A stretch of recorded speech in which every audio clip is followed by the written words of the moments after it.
I've run the whole meeting without turning on the sound. Hello, everyone that's attending remotely. Really went out my last finance meeting with a bang. I apologize. I did not have the sound on, so allow me to recap. You didn't miss much in those 3 minutes, but there were 3 agenda items. So we passed the new vending machine and we just passed the employee handbook section as well. There was no discussion on either one, so you guys didn't miss much, but apologies for not having the sound on. And thank you to our consultant for being the one who pointed that out to me. All right. So Melina, I was just moving us to item C, which is to begin the process of our pay study report review. For your awareness, they do have a memo in their packets that talks very high level about the process that got us here, and then also provides just very little information about some of the items that the pay study will evaluate. So I know that you have a presentation for us, so I will turn it over to you. Excellent and good evening. Do you see my Yes. PowerPoint on the screen? Perfect. My name is Melina Halverson Mays, and I am a senior consultant with McGrath Human Resources Group. And thank you very much for the opportunity to speak on the project. We do have quite a bit of information that is available to you in our final report. The final report is about 53 pages long, and I am going to try to get this condensed down. But certainly there's a lot of information contained within that report, and so I do recommend that the body, do take the time to read through that entire document.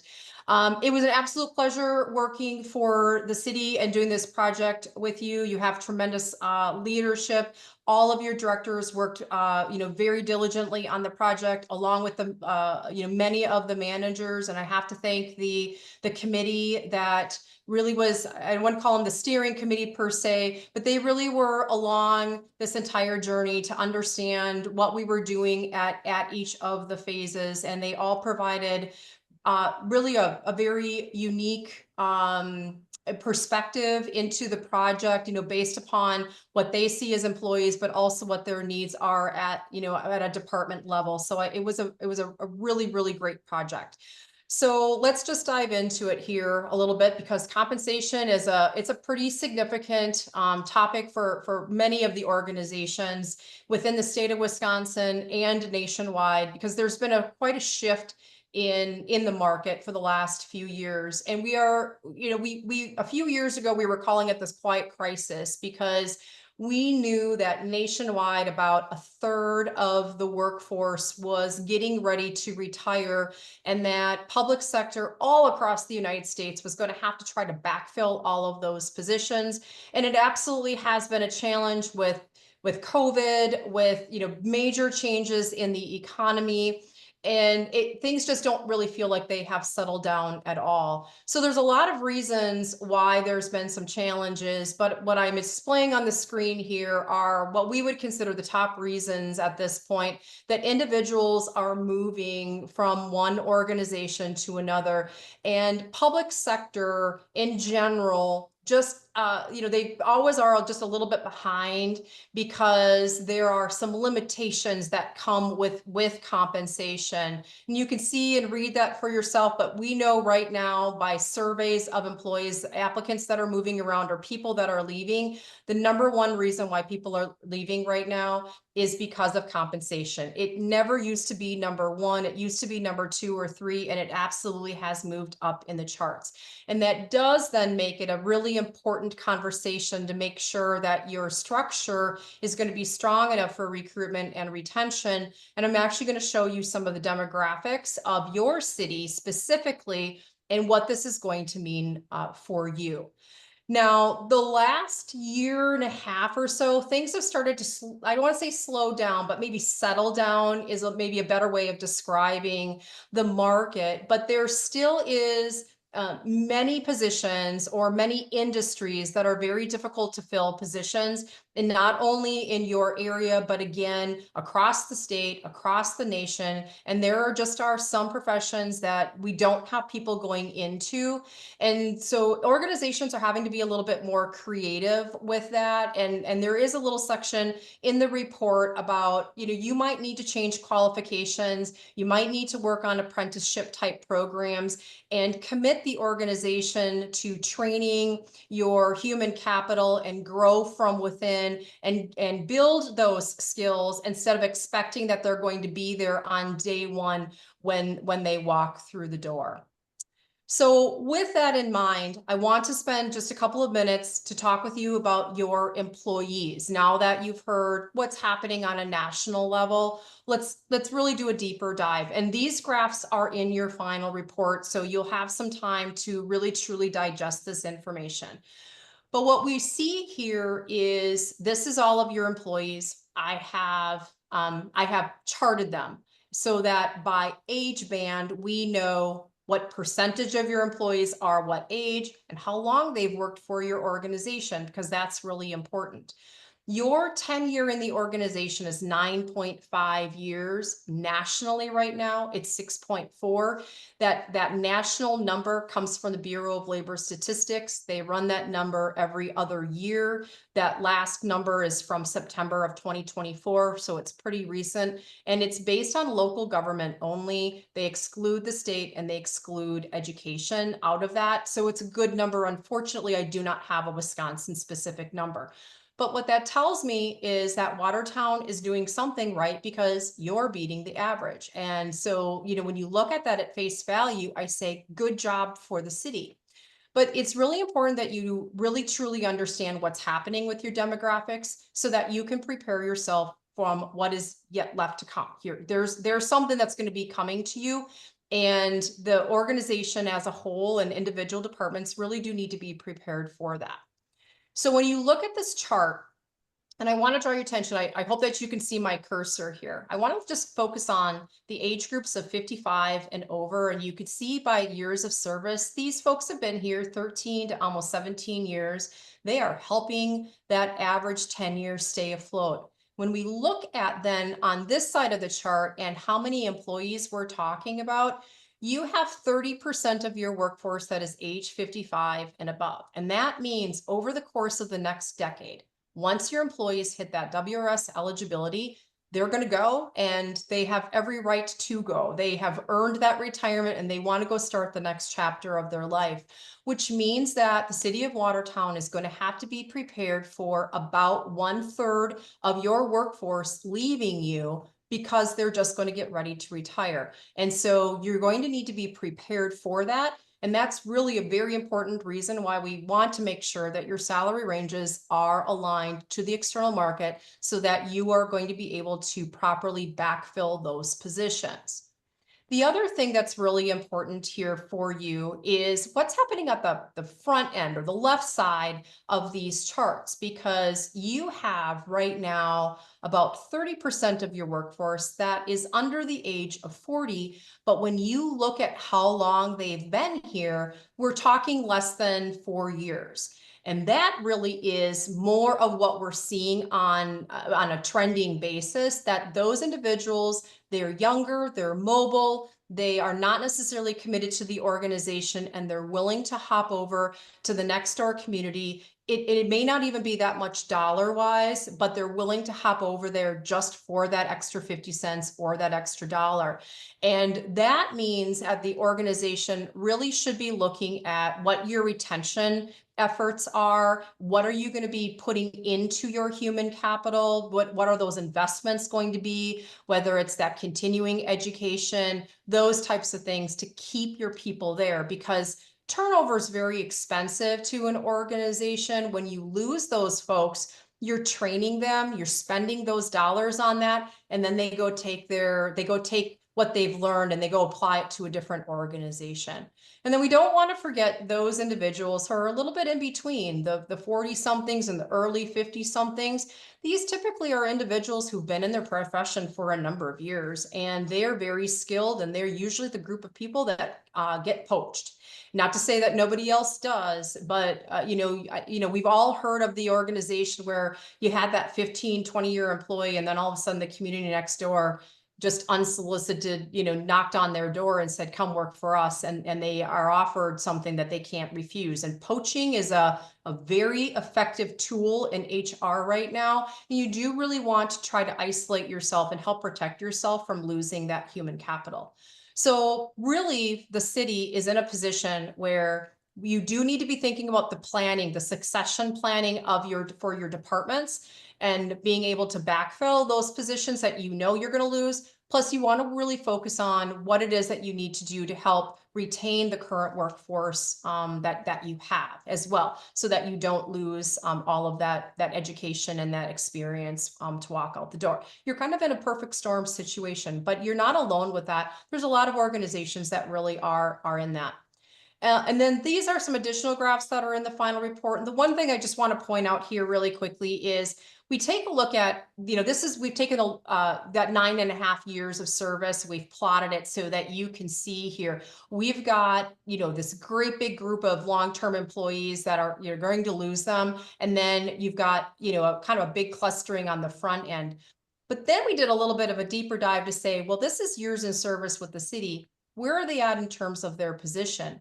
And this was really kind of interesting, because when we look at how old the organization is by experience, based on how long people have been in their positions, 85% of your workforce has been in their positions for less than 5 years. And so you've already started transitioning into, some of that succession planning. You're still a very young organization in terms of experience. And, I think that that's important, because, you've got some opportunities to be able to, make some investments into your folks to help keep them there, versus training them and letting them go to other organizations. So one of the things that, in this study, and we're going to talk a little bit more more at an in-depth level of your study, is what did we do? What did we look at, or what did we focus on? And there really are two different areas that we spent time on. The first one is your compensation system.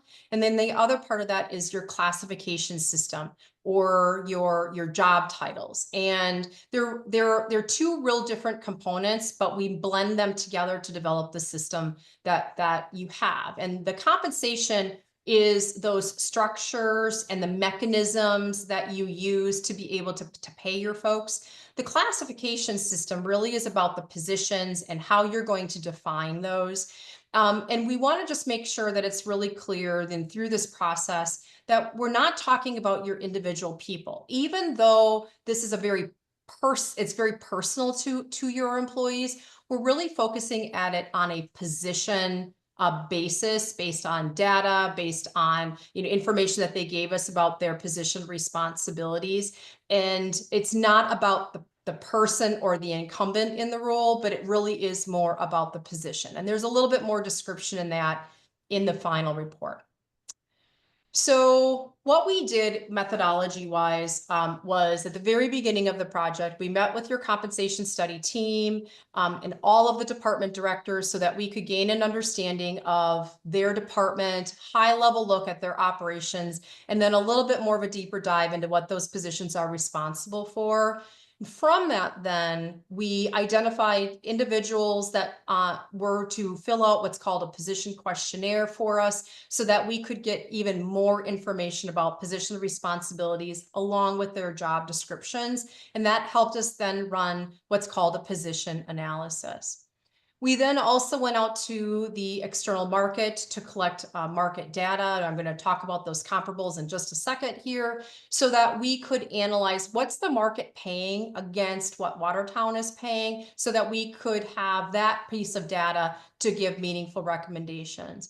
And once I had all of that data together and I built my recommendations, I did meet with all of the department directors and in some cases, some of the managers as well, for them to understand what I have built in terms of recommendations. So, that entire process at this point is done, and all of those outcomes then are available in that final report.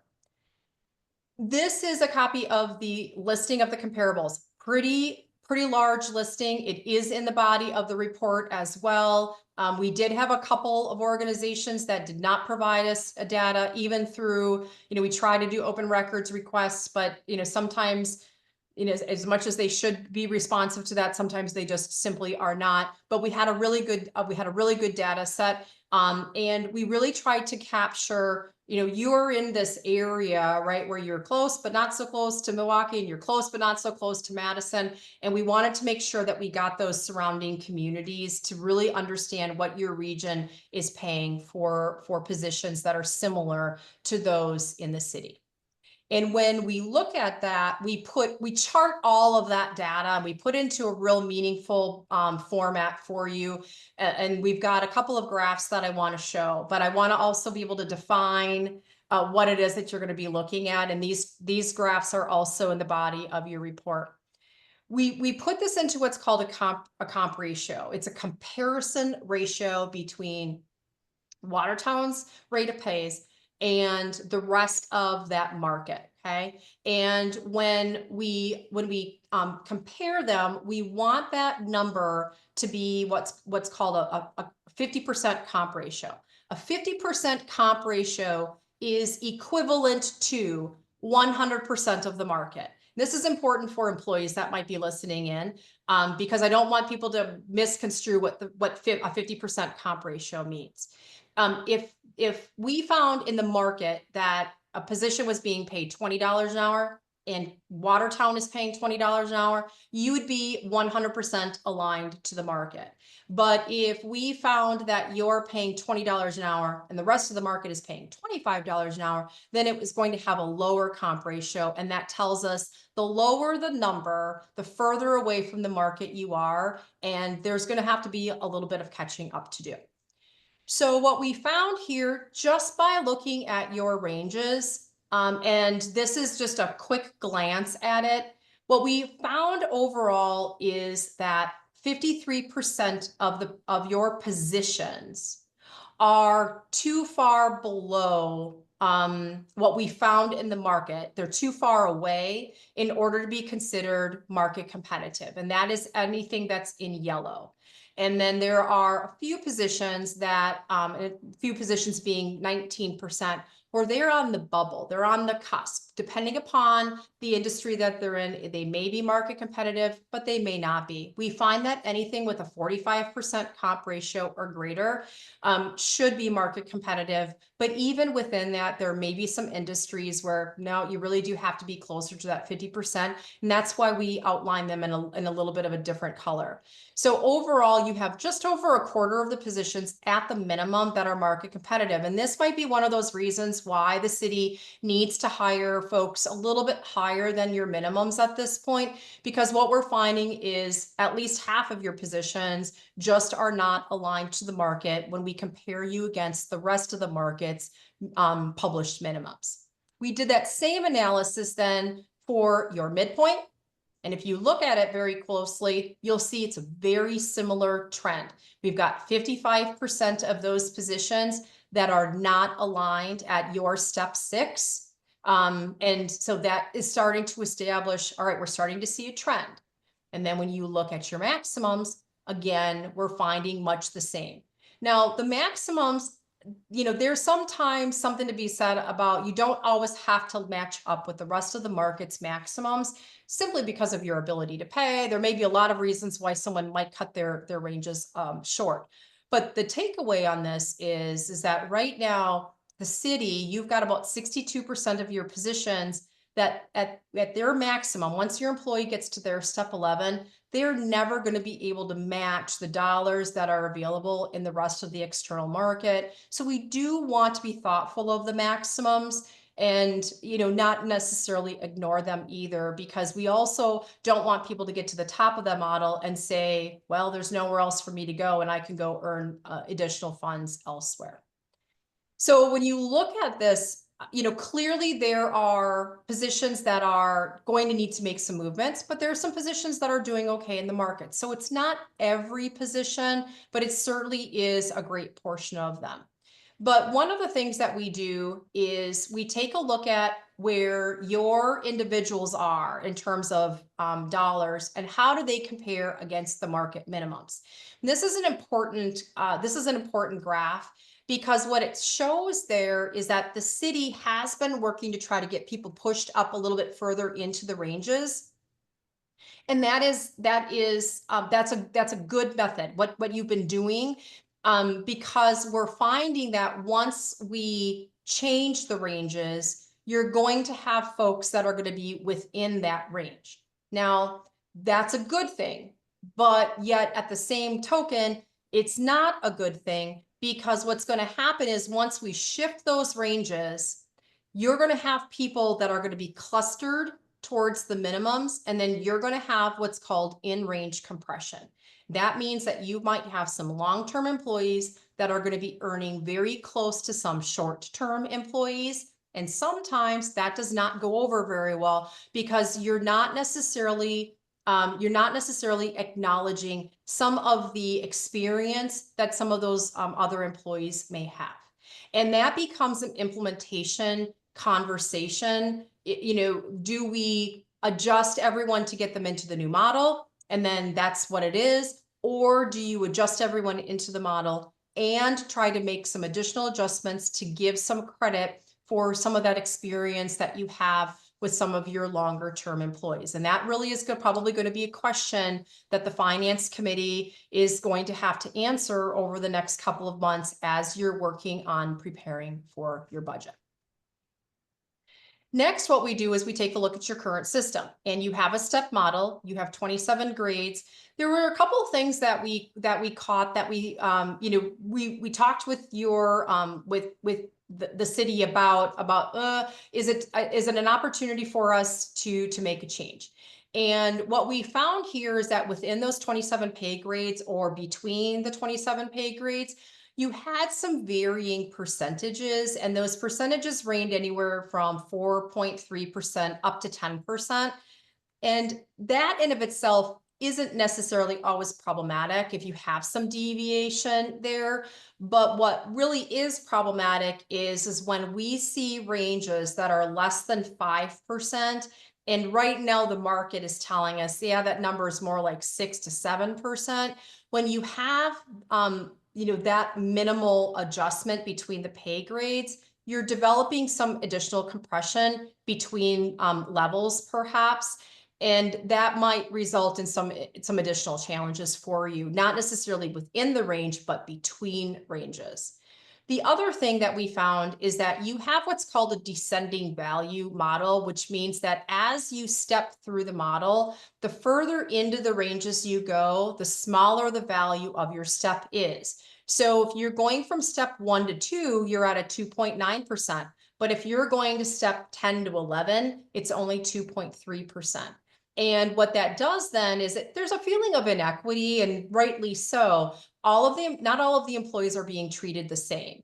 And sometimes, this model is, a decade ago, this model was very, very common. 15 years ago, it was very common. It's really not as common anymore. We are seeing that organizations really do want a consistent percentage. It's better for your budgeting purposes, and it does provide a feeling of equity amongst your employees as well. And so because of, those two primary areas, I felt it was better just to reestablish your system, start it all over, even though when you look at it, it's going to look very similar, because our recommendations really were for you to continue to have the step model. Everyone understands it, it's accepted. And so, for that, we said we're not going to make the changes, but we are going to make some changes in the structure to be able to reset some things for the city.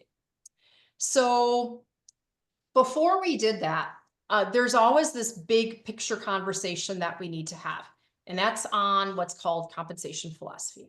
And what a compensation philosophy is it is really, I call it the big blue arrow. It really is the direction that the elected officials make to say, this is how we want to establish compensation for our organization.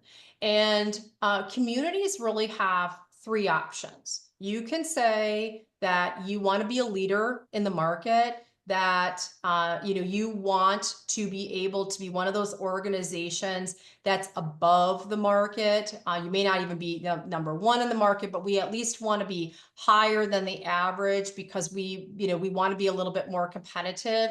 And there's typically a financial impact to that. So not every community can do that, even though they might like to.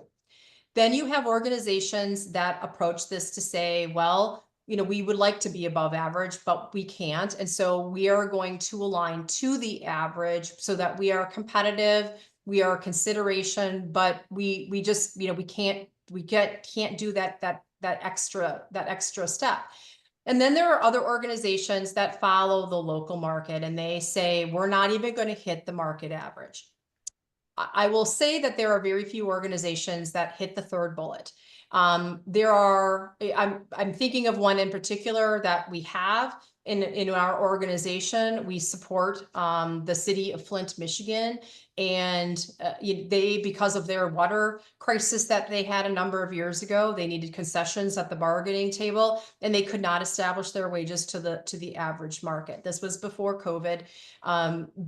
Certainly, a lot going on there, but that was an organization whose financial situation was such that they just are not going to be there. Most of the organizations that we work with are striving to be at least at average, but there are some that really say we have a reason why we want to or we need to be above the average.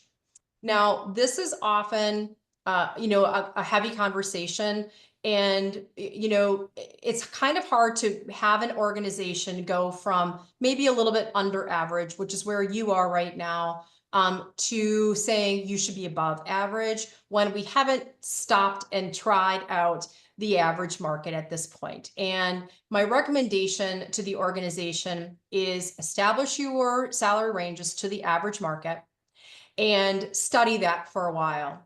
There are metric opportunities that you just kind of keep track of those metrics.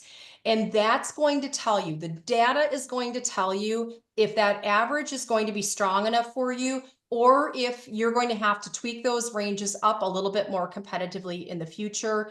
I do think that you should start with the stepping stone, give it, just see how that works. And then in another year or two, if we need to bump it up, then, we can certainly help you with that if you desire to do that. So the recommendation for the city and what is presented to you in the final report is a salary schedule that's going to look very much like the model that you have. It is aligned to the average market, and it is an 11-step model. There are fewer pay grades than what you have right now, but I think that that's not necessarily problematic. I think you had probably more than you needed to have. And we've put between 7 and 10% between those pay grades. So we've broadened that a little bit, helped with some of that compression that you might be experiencing just simply in the pay grades. And we've anchored you to step F. And just FYI, for Emily's purposes, I did have an error in there and I fixed it. So I might have to get you a new copy of this, but step F is where your anchor point is. But the other thing that we did for equity purposes is we made every step of equal value at 2.5%. So, no matter what calculation you do, it's going to be a 2.5% adjustment. There are many, many other recommendations that are in that report. We talked about dual roles, what to do for employees who might be serving in a couple different positions at the same time. how to handle your command staff, because those positions have additional compression that occurs between the ranks because you have the union collective bargaining that is addressed in a separate capacity than, say, the non-represented wages are. And then certification steps, and that is going to be specific to your water, wastewater utility, because you've used the steps as a certification process. And one of the recommendations when you take a look at this is that you're all of a sudden going to see some new job titles. And that's because what my recommendation for water, wastewater utilities division is to, really restart to think about redefining those positions with those minimum qualifications and build some laddering in there so that you can reestablish some of those certifications, let people grow into those positions and have the rung on the ladder, so to speak, to be able to attain those additional layers versus using the steps through the certifications for the certifications instead. So things are going to look a little bit different when you look at them. The other thing then, just so that when you're looking at that, is we looked at all of the job titles, and you might see that there's some new levels that are introduced in there. There might be a few title changes as well. But when we're looking at title changes, we're not necessarily talking about changes in job responsibilities per se. We're just trying to clarify and update what those titles are to better reflect the market and the industries. And you might probably even have a little bit better time with recruitment with updating some of those titles. Now, we know that, there's some job description work that's going to have to be done. There's probably a little bit of FLSA work that's going to have to be done. And what that FLSA means is, are you classifying your positions properly for overtime or non-overtime? Just to do a double check for your organization. There's a pretty good liability if you get it wrong. And so we will give you recommendations on that for your positions. The final thing that I want to talk about before we start talking about implementation goes back to that classification process, because as we met with departments, I can say 100% that not everybody agrees with my recommendations, and I accept that. I don't go into projects expecting that I'm going to have 100% of everybody happy, but this was a data-driven process, and I don't talk about, we don't talk about people per se. The focus really is on positions. And so when we place those positions, we use 4 real specific pieces of information. We use the market, we use the position analysis, we've got internal comparability factors, in certain areas, and then we've got compression in certain areas as well. And so, we do this in a manner that is about the position and about the needs of the city, not necessarily about the person. And even though I know and I acknowledge that the individual placements of positions can be very, very personal to the incumbents that hold those positions. So with that said, there's one last thing, and that's going to be managing your structure going forward. There are some recommendations for you so that the city is going to be able to, help, keep yourselves aligned to that average market, because I think that that's going to be really important for your sustaining in future years. We want you to, do those salary schedule adjustments. And I know that you've been doing them at, 1.5% each year. But, certainly we want you to go look at the market. What are your local indicators telling you? They might be telling you you have to go more than 1.5% to be able to stay competitive with the market. And then the other thing that we have are those salary adjustments or those step adjustments for employees. Now, we certainly want you to make sure that you're tying back to performance. We don't want it to be an automatic guaranteed progression. But really both mechanisms we feel need to be used for your employees to be able to keep them going strong in their ranges. And then once every 3 to 5 years, we say go out to the market and do what we call a market update. It's just a real quick look at how are your ranges doing? Do we need to make any tweaks to help make sure that you're staying aligned at that 50th percentile? Again, your metrics will tell you if you need it sooner, If you, can wait another year. I've got communities in the Milwaukee metro area. They do it every other year. They just say, we're just going to do it this way for a while until the market starts to cool off a little bit. And then we've got others that say, we're going to plan for every 3 years, but if our metrics are holding strong and we don't need you, we're going to skip a year, and we're completely okay with that. We're here and available to support the city in whatever way you want, however that looks in the future to you. With that, the big question is going to be, how do we do the implementation? And we've run a couple different iterations, and that information is sitting with the finance director. I might take some guidance from Emily at this point if we want to talk about the numbers, or do you want me to go into any of the benefits before we talk numbers? We can talk numbers, don't you, Mark? Yeah, I think, Melina, I think we're okay to share the two Okay. numbers. We've been All pretty right. transparent about it. Yep. Okay, perfect. Well, to get, and Mark, I'm glad that you're here because he's been doing some work and I can give some high numbers. Mark might be giving you some of the more specifics.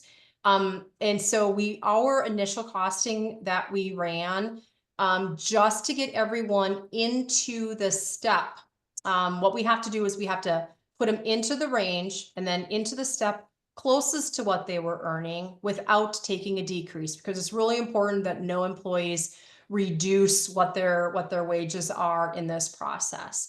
And that number came in at about $339,000 just to get everybody placed. The in-range adjustments now, and there's some iteration to that comes with this, and I've run 2 different iterations. The one that's most recent is we've given some credit for time in position and pushing employees through not the top of the range, but I think the last step that we were using might have been step H or step I, based on years in position, not years of service. This is not longevity, but time in position. That number is coming in just shy of $1 million. A separate iteration that I did came in at about $1.2 million. So, the in-range adjustments is probably the conversation that we're gonna be talking about after this session today anyway, just because we know that this is a pretty significant investment, but it is an investment, and that's how I view it. I don't view this any differently than your infrastructure within, the city. You try to maintain it.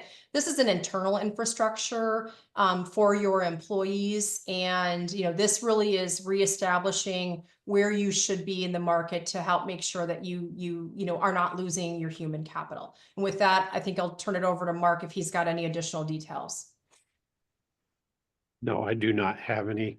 What she is alluding to is I gave to her an added column of each of the funds so that we could look at segmenting how much is general fund looking at as an increase versus some of these other funds. But I didn't do any of that slicing and dicing. Okay. All right, very good. With that, I do want to talk real quickly about some other pieces in the report that you're going to see. And we do offer policy recommendations. We take a look at what you have versus what we believe that you should be doing as an organization. And I will say that some of our recommendations on policies don't necessarily align with the current policies of the city. And what my hope is that you'll just take a peek at that, you'll look at that, and you will consider what's going to be best for the city, because we want to make sure that you are in a position where the hiring authorities have some flexibility in hiring, but we also know that we need to be able to manage, do you have the dollars budgeted? And but at the same token, we also want to make sure that they can move very quickly on candidates, because if you delay by trying to go back to a committee or something of that nature, sometimes those candidates end up being gone. It's not intended to dismiss any of your ordinances or anything of that nature. I know that there might be some approvals at some levels of the position, but I do think that you want to take a look at, should you be doing that promotional process or that new hire process a little bit differently to give you some additional tools in your toolbox to be able to act quickly within the organization. So there's an entire section on that. The other area that we were asked to take a look at, and there's several pages at the back of the report on this, and that is how you're doing in terms of your benefits, because we do know that the wages, even though it's number one and it is the main driver for most organizations, it's not necessarily the only piece that employees look at. I typically say the wages is what brings them to the table, but the benefits, it really is a piece of the pie that helps keep them in the organization. But it even goes beyond benefits. And I have a little section in the report that talks about total rewards, which we view as the total employee experience. And what is the city doing for recognition? What are they doing for professional development? What are you doing for the well-being of your employees? That really does make up that total employee experience. And the city is doing a good job in all of those areas of recognition. But I also think that as you look at this part of the report, you're going to see that we've given you some opportunities based upon the current benefits that you're offering. And then there's an entire section that talks about you might want to think about doing this in the future, because sometimes it's the little things that can make a big impact for your employees. And the big takeaway for the last couple of years on employee benefits has been individual choice. That's very important to the workforce right now. And so when we look at that, we say, all right, if you can offer other options, that really is a good thing for the employees, because they get to choose then what's going to work best for them and their families. An example of that is with your health insurance. And, should you develop another model where your deductible is different, where you can create a high deductible health plan with an HSA. There's a lot of benefits that come with an HSA model, because HSA accounts are transferable. They go with the employee and they can be growing that nest egg. I understand why you have the model that you have right now and that you've recently gotten off the state system, but it might be something for you in the future. Your time off is, we do have some options here, I think, for you, that you could be making some changes to your vacation. You could be making a few changes to your sick time. We do offer in the report a PTO, a paid time off program. I know that sometimes that transition from the traditional models to PTO can be a little bit concerning to folks. And we do address that in there, that, people do it very successfully, and there's some options there for you. Because a lot of times people entering in the workforce, they don't really even understand traditional sick and vacation, right? They understand one pot of time off that everyone needs to manage. And then the other area that I just want to point out, and this may be wrought with some, people may not agree with this, but it's the longevity program. And you do have some long-term employees that are there. And one of the things that I like to take a look at with compensation is, can you separate the two topics?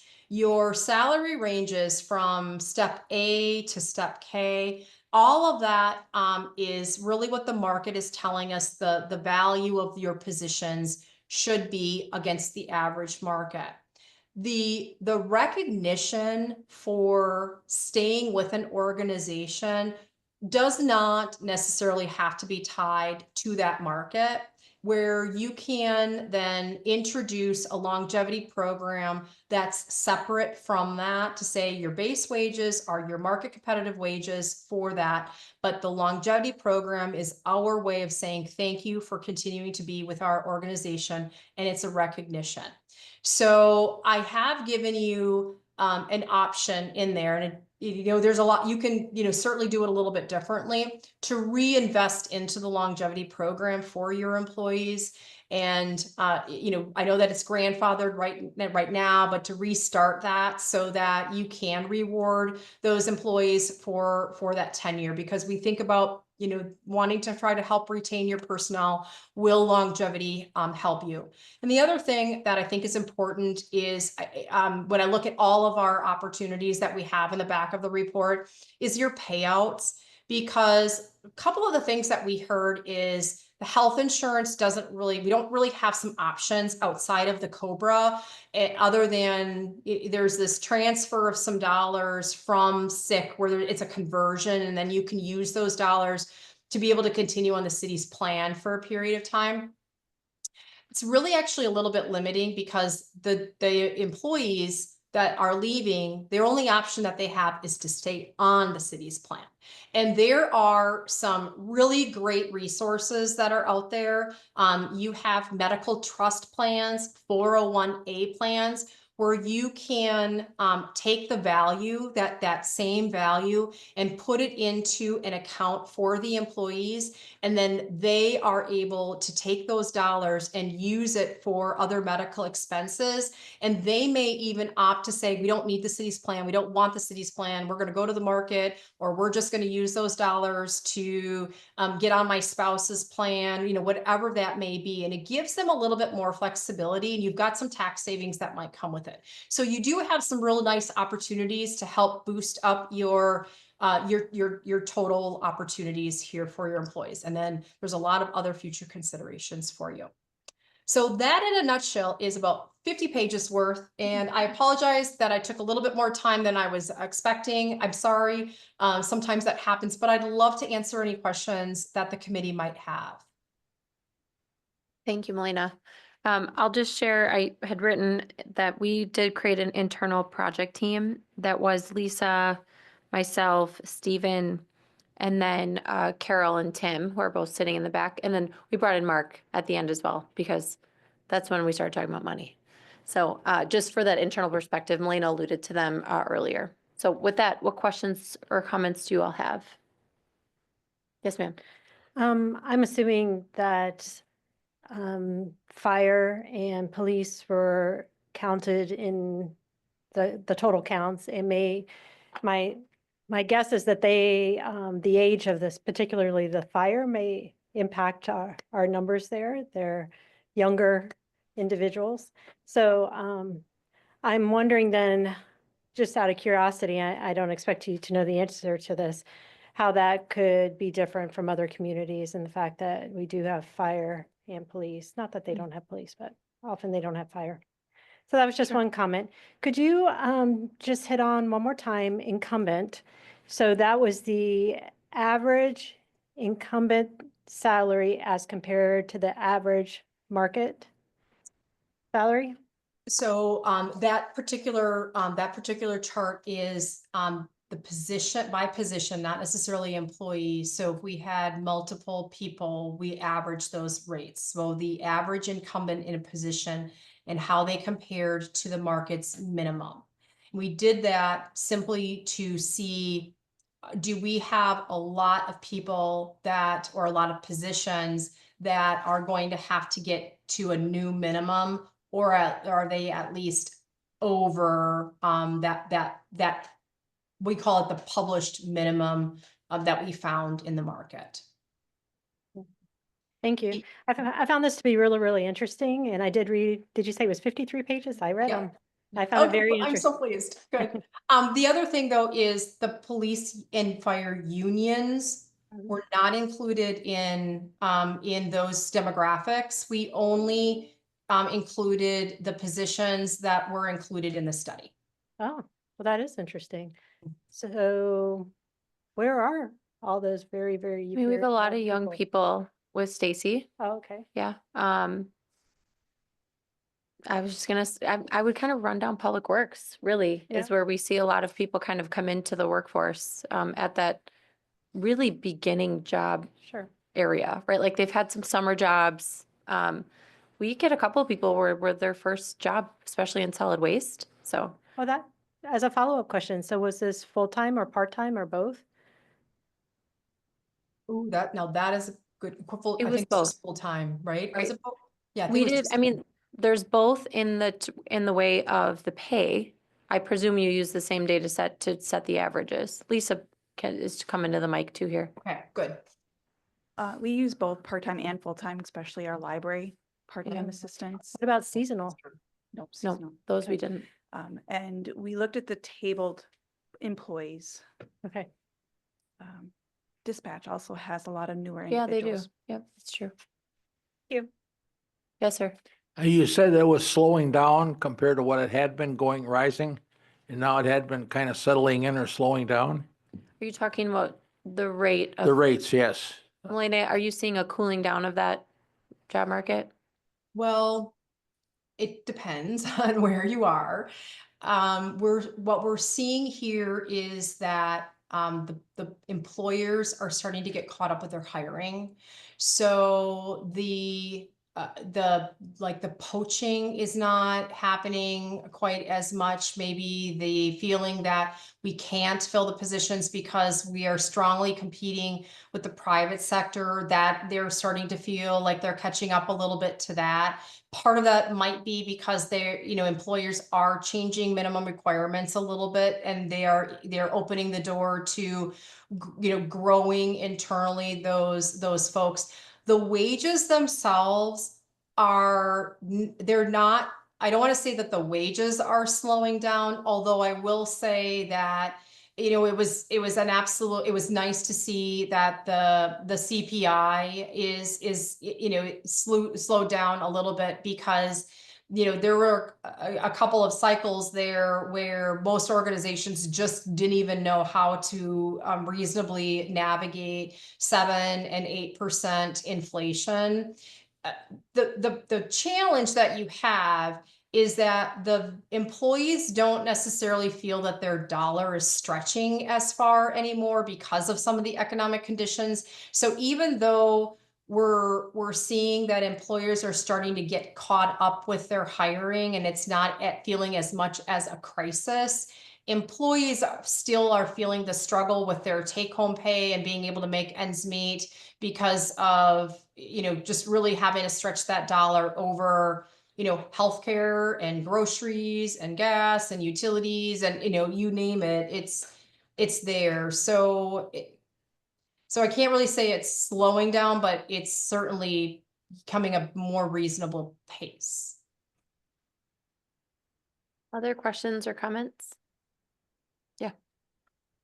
Following up on Alder Davis's question, were the figures provided tonight inclusive or excluding fire and police? So it included fire and police, but non-union. Right. Non-union, everyone on our pay table. So it would include essentially the majority of the leadership. However, the lieutenants are in the union. And the sergeants are in the union. Right, Chief? You're shaking me off, but your lieutenants are in the union, right? Yes. So let me rephrase it this way then, like battalion chiefs, captains, deputy chief, assistant chief, chief, that's who you can think of as included. So our police officers and firefighters, sergeants and lieutenants are not. Is that correct? Sergeants are not in the union. Sergeants are not in the union, but The sergeants are in the union. The sergeants are not in the union. The lieutenants are in the union. the The pay lieu- table would be able to tell you who is. It's in the packet. union Why, and how who's don't I know not. this after 12 years? The lieutenants are, Lieutenants are in the the union. sergeants, Are great. I can double and check. the sergeants are not. I'm thinking, so Pedro, Raul, So I have the sergeants out. but the lieutenants. Sergeants in. and above are out, and then on your fire side, I have your battalion chiefs and up are out. That's the one place it diverges then. The administrative staff for the police and fire. Yep. They were included. Thank you for clarifying that. Yes. Dispatchers included. Admin assistants, investigations, technicians. That wasn't overly clear. Do you want me to summarize it? Or No, I don't need any more clarity on that. My overall, you know, we just keep 400 people straight, just right up here. well, actually, I believe that. So, The observation that I have is that the numbers provided tonight are, about a 2 times multiple of what we did in terms of pay adjustment, I thought, this past year. I don't recall what the pay adjustment number was. Like Offhand. 840 or so was our target at one point. Was Um, that with benefits too? Yes. Yeah. So the request on this, it seems like this is kind of a big bang request where we have to do an adjustment essentially all at once and reslot everybody into a new pay scale. But that also seems like that would be an extraordinary moment in our compensation history, requiring either something creative with revenue limits or There's gonna be a little bit of everything. So, I mean, from my perspective, 339,000 to get everyone into the new structure, I don't think is something we haven't achieved in the past. And that 339 or the million to get everyone into their step and then also do an in-range adjustment. So to to think, we've done it. I mean, we did it in 2022. I remember we updated the pay study and then we did in-range adjustments as well, because that's when we were trying to decide for people that have been here this many years, they go up or down. There's a couple things to keep in mind. One, those are whole numbers that we're considering. You're equating those to general fund. There's going to be multiple utilities, TID budgets, other grant budgets, that those whole numbers are split among many of the funds that you all have budgeted with. So like try to just like picture that split across, and that's some of the work that Mark has done. The other thing is we're closing a TID, so that new tax, that tax base is going to come back onto the levy. So these are really good times to have these types of conversations. The last time we made a major adjustment, I remember saying, well, that year, the hospital was going to become a taxable entity, and that was going to help.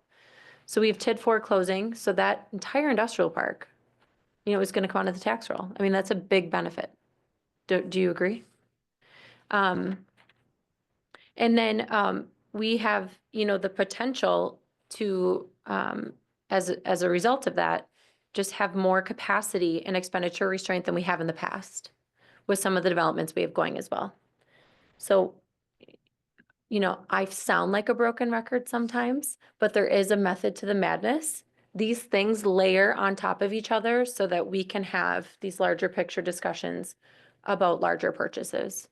So, I'm not saying that it's going to be easy, but I do think there is an opportunity, given the position we're in right now, with some larger projects to go, a TID closing, to be able to have some space to make something like this. Again, and then with it split across multiple budgets, to make something like this implementable.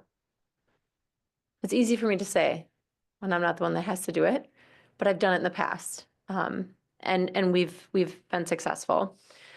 I said this at my mayor meetup today, whether it's this topic or this particular person was asking about the facility assessment report. They didn't know that they didn't call it that, but well, what are you gonna do at City Hall? What are you gonna do with this? We have to remind ourselves that these decisions aren't do it or don't do it. It's do it or pay for something else. So the example I gave today is, it's not don't do the facility improvement plan. It's not do it or don't do it. It's do the facility improvement plan or start paying for boilers, start paying for bathrooms, there is still an expense to be incurred. So with one, we get more bang for the dollar. With this, it's the same thought process. $339,000 is a lot of money, or we start losing people. But there's an opportunity cost in this equation. I think we have to remind ourselves that it can't just be do it or don't do it. Because there's a cost to not doing it as well. Insert topic into that soundbite. But I just want to keep that in mind for everyone, especially for new people coming on that haven't experienced a number like this in the past. Or for some folks who haven't budgeted the way we budget now. There's new people coming onto this council with a lot of experience, but we've heard that. We heard it at public comment. There was a different way of budgeting then. you know, we have our larger 5-year forecast. Mark has that forecast for you guys for this coming budget so that you can make this choice. Is this the year that we do the choice A or choice B? And how does that impact then the levy for next year and the year after that and the year after that? And how do these debt projects roll into it? So you're going to have just a better position to make that decision from than what we have perhaps had data available to us in the past. So we have to just keep that context in mind as you guys balance that. So I don't want you of all people to feel like it's insurmountable because you guys on this committee have done hard things like this. And I frankly, 339 was like, I felt like, oh, we can figure that out. I do think in range adjustments are important. We did them in 2022. And even the few people that were like, you didn't get me quite right, those were a lot of work to get right. So that there's some serious internal friction that can occur if you don't have those in-range adjustments considered. Appreciate the context on that. So the 339,000, that will get us in that blender that where we should be or in the right mix. Or Melita, close. do you want to kind of Mention, go through that one more time with it? bucket what each one does? 339,000 gets everyone to the closest step, but Right, yes. I'd rather you say it than me.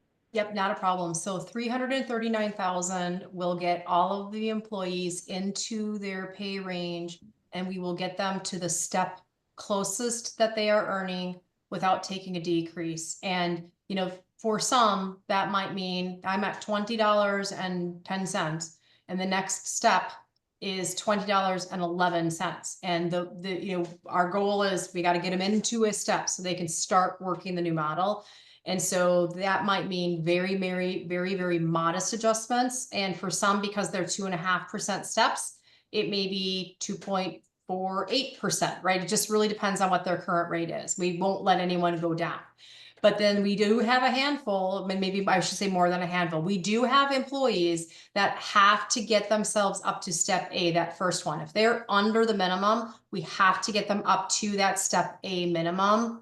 And so all of that then in total is 339. The in-range adjustment is we get them into the new model and we progress them further based upon how long they've been in that position, based on at this point, it just a calculated formula. You know, that formula can certainly be tweaked a little bit. That's not an issue, but at least I wanted to give all right, what's your, what can you anticipate? And that is what came up the 993 or the $1 million. So to give that some context, 339 would just take people today and put them into the next correct step, closest to what they're making. The about $1 million plan, if Mark and I are both solid waste employees, and Mark has been in his position for 3 years and I've been in my position for 3 months, it's going to place Mark higher than me. Is that a good way to think of that? Yes. Okay. Does that make sense? Which I really think is pretty critical for the I mean, especially, considering some of the data that we saw about employees that have been here for some time and have a lot of historical experience. We just did some of those over in wastewater or water, didn't we? We have done a Similar. couple of those adjustments, yes. And, those adjustments were hard to make because we don't make those every day, but let this case study be validation of the choices that you made. I mean, there's a reason that we had to make some of those changes to get people in. We're below. Yes. On page 29, there's suggested metrics for HR. And you're likely doing some of these, but like applicant tracking, turnover, early turnover, offer acceptance, employee demographics. Those would be really interesting to see, the turnover rate or even the early turnover rate at some point to give us some context. That kind of information builds your case. Mm-hmm. That something needs to happen. And without it, it's a little harder to sell. We We- also get that from the new hires that you've brought in, or that we've had to bring in here above step 4. We've had a number of those this last year. Melena's done an amazing job. The things that you guys have talked about, there were 3 main things that we kept in mind when we were speaking with her to make sure they were covered, because you see it, this finance committee has seen it in this last year. So those are things that she really did hone in on, and I thank her for that. But I Lisa, you hear can do applications received. Mhm. You can do number of separations divided by number of approved, we already do turnover. We do that we give that to our leadership team once a year. We can do early turnover, number of employees in the job for 12 months divided by the actual, yep, she should be able to do that. Number of employment offers accepted.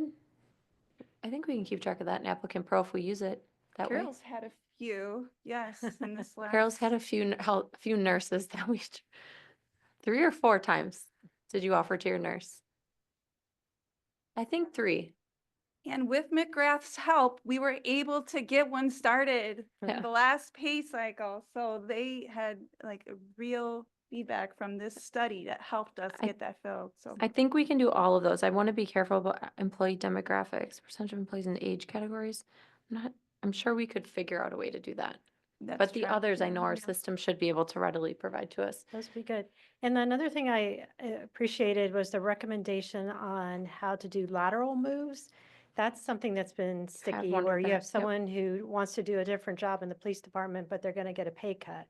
Well, this recommendation in our packet is if they voluntarily apply for a job that has a lower Mhm. pay rate, then that's Yep. what we're going to go with. Yep. Mhm, So I appreciate that guidance too. mhm. Yeah, so there's a few, and I'll come back to all of you. There's a few things that we need to touch on. One is there's policy recommendations in here. I want you all to think through those and really decide which ones you want our internal team to consider. Maybe Mark could put that on a future agenda, since I won't control an agenda after this one. For you all just to give feedback on which ones you want to see them kind of consider at leadership team, hopefully still, and then bring back to this body. Mark will queue you all up. I can't believe it, but Mark and I were just talking earlier, well, late last week, that we were like planning for the budget already. I can't believe we're already doing it. But this decision is going to be a big one, as you guys remember. This is where, like, this is the meat and potatoes. This is the backbone of the budget. And so we need to make sure that we know which answer Mark and the team can build a budget off of. So that decision will be forthcoming. That has a natural placeholder in our budget process. We always bring that to you all. And then there were just some other general benefit items that were in there, a lot of good ones for consideration.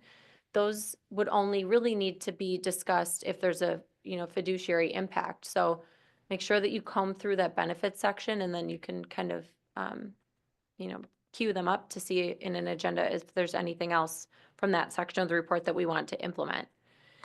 Was there anything else from, like, decision point wise that I might be missing? Melena, or anything else in the report that we should not skip past for a decision point? No, The I mean, one- go ahead, Lisa. When we bring a new person in this meantime, between now and January 1, where we expect it to take place, we'll have to make sure we place them accordingly as well. So we're still using our current pay plan for, Mhm. like, that's what we budgeted for 2025. So that'll continue. This would be a 2026er. Yes, So one of the things that I saw during the presentation that I couldn't link necessarily back to the recommendation or the numbers was the piece about the trying to avoid the 40 to 45% range, and then ideally for the average, that's really the 45 to 60% range. And part of what I wasn't quite getting out of the report is, are we sitting in the 40 to 45% range today? And does the completion of those numbers that we were provided today, does that get us into that 45 to 60% range with our staff? So the answer to that is, let me just rephrase. I want to make sure that I understand that, because what we say is that we want those comp ratios to be at least 45, 60% really is a good top number. And are the recommendations then going to align you to, if we were to like rerun a comp ratio for you, that it would show that everything is going to be between 45 and 60? Is that the question? Close to everything, shit, but yes, generally that's what I'm looking for. Okay, okay. So I don't typically rerun the numbers. But what we try to do when we build your schedule is we look at the actual market points at the minimum, the midpoint, and the maximum, and we use those 3 data points then to help build the schedule. So you should be, yes, I mean, I would say that we should have the majority of everything at, between that 45 to 60. There are some maximums. If you look at some maximums, some of my maximum recommendations are a little bit lower than your current maximums, because, we felt that some of them could come down, does not impact, any of your current incumbents. But I can't say without rerunning every number for sure that we're between 45 and 60, but I'm pretty comfortable that yes, we should be. Thank you. So just to put a button on it, I just want to make sure that the message is clear, because I've been through a couple of these. Carol's been through perhaps the most. And so this concept that the city was below average was something that we've heard and felt and been worried about, because it was a philosophy of the past. And so what I want to be very clear is what's being proposed, the 339,000, that puts us at the average of our market.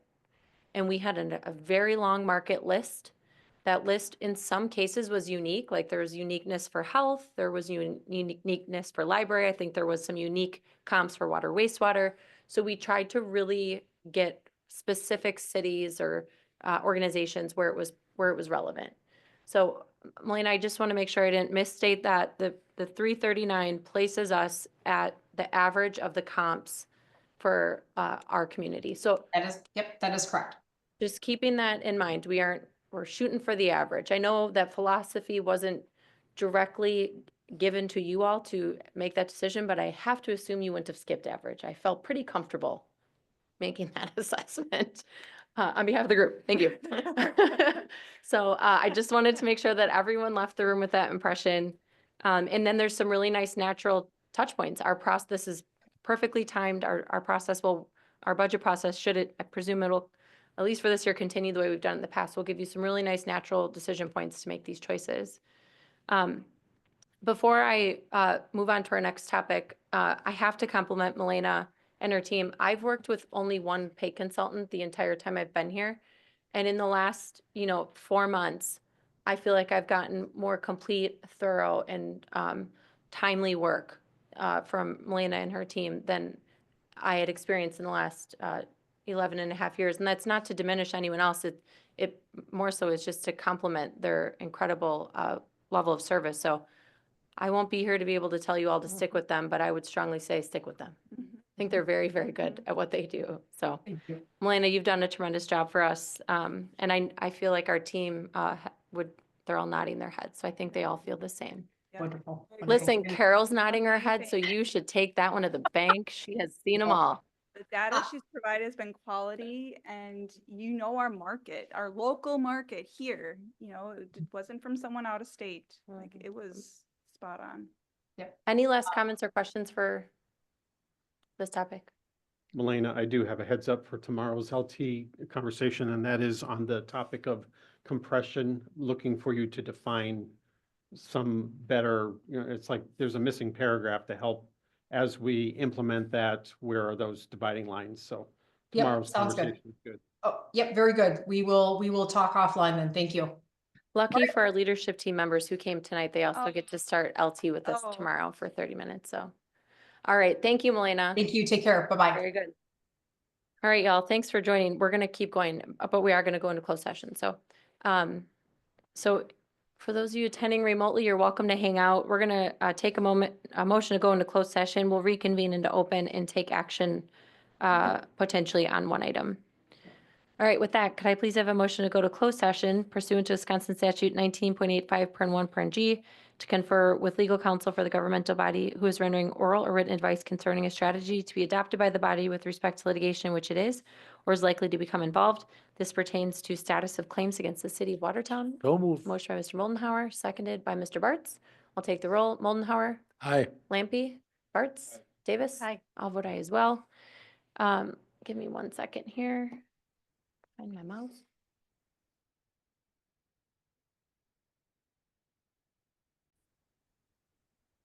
All right, we are back in open session. The next item on our agenda is to review and take action on a recommended course of action for the claim for common counsel. Is there a motion? Ms. Davis? Mr. Bartz? The claim from Christopher O'Brien. All right, is there a second to that? Motion by Mr. Bartz, second by Ms. Davis. Any questions or comments? All right, all in favor, please say aye. Aye. Anyone opposed? All right, it is 7:03 and I would ask for a motion to adjourn. So move. Motion by Mr. Moldenhauer, second by Mr. Lampy. All in favor, please say aye. Aye. Aye. All right, we are adjourned. Thanks, everyone.